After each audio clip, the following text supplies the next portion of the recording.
Most students fail summary writing because they include way too much fluff, but not you. In this video, I'm revealing the 4 things that you must leave out to finally write short, sharp, exam-ready summaries that impress your examiner and save you precious time.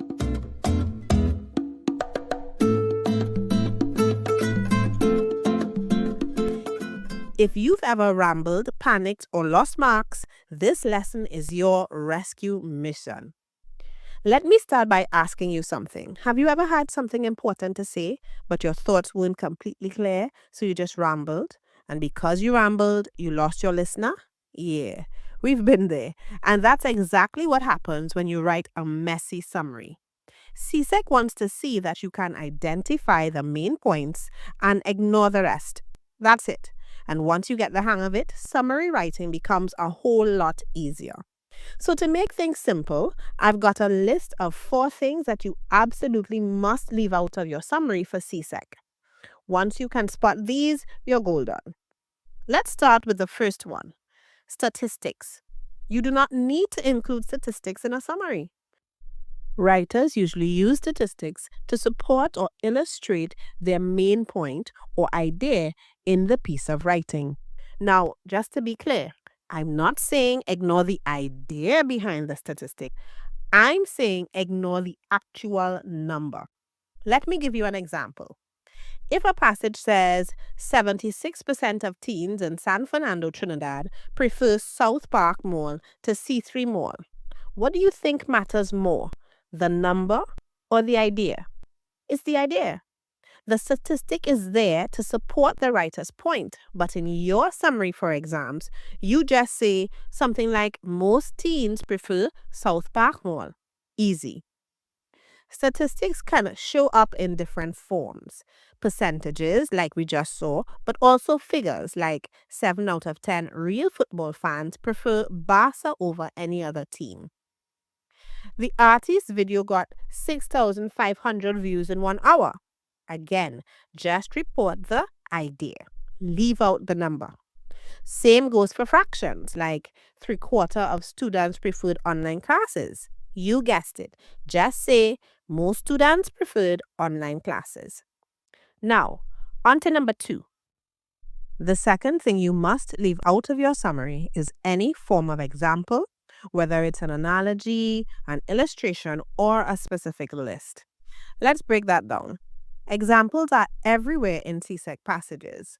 Let's say the writer says, many students enjoy playing video games such as Minecraft, God of War, and Grand Theft Auto. Are you supposed to include all those game names in your summary? Nope. All you need is the main point. Students enjoy playing video games. The rest, cut it. Now, analogies. Remember what an analogy is? It's a comparison used to explain an idea.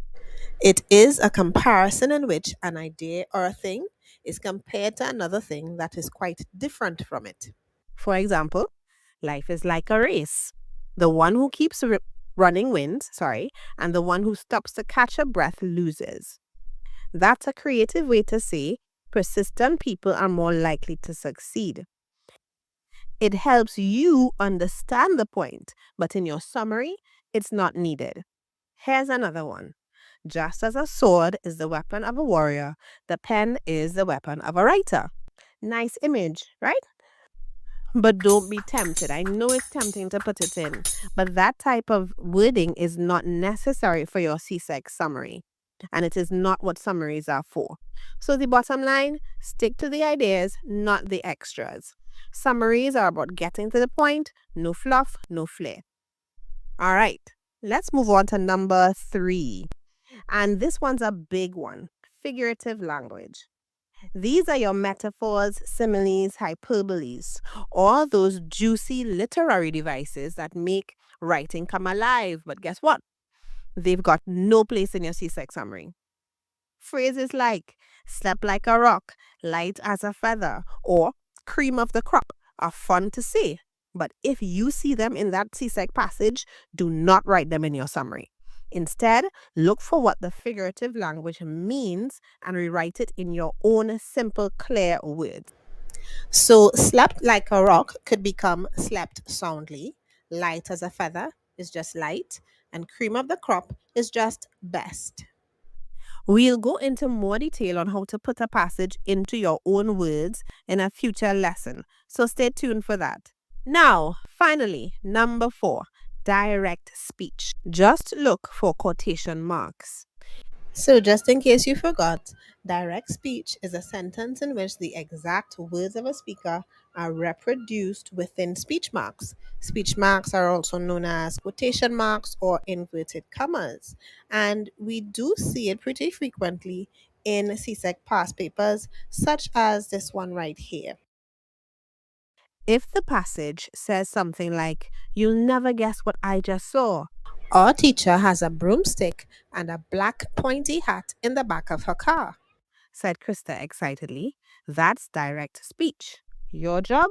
Leave it out. Do not copy it word for word into your summary.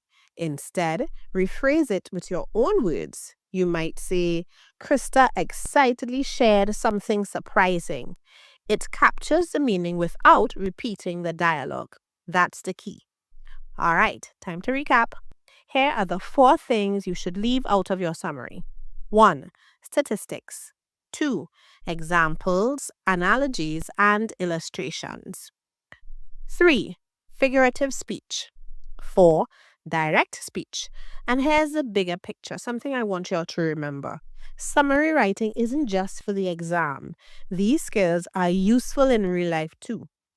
Whether you're preparing a class presentation, giving a speech, or just explaining something in conversation, knowing how to leave out extra fluff and stick to the main point helps your message land clearly and confidently. Now that we've wrapped up this part of the lesson, it's time for you to go to your past papers and practice this technique on some of the questions that CSEC has asked before. All right, so have fun with it, do your best, and remember, English is life. Talk to you soon. Bye bye.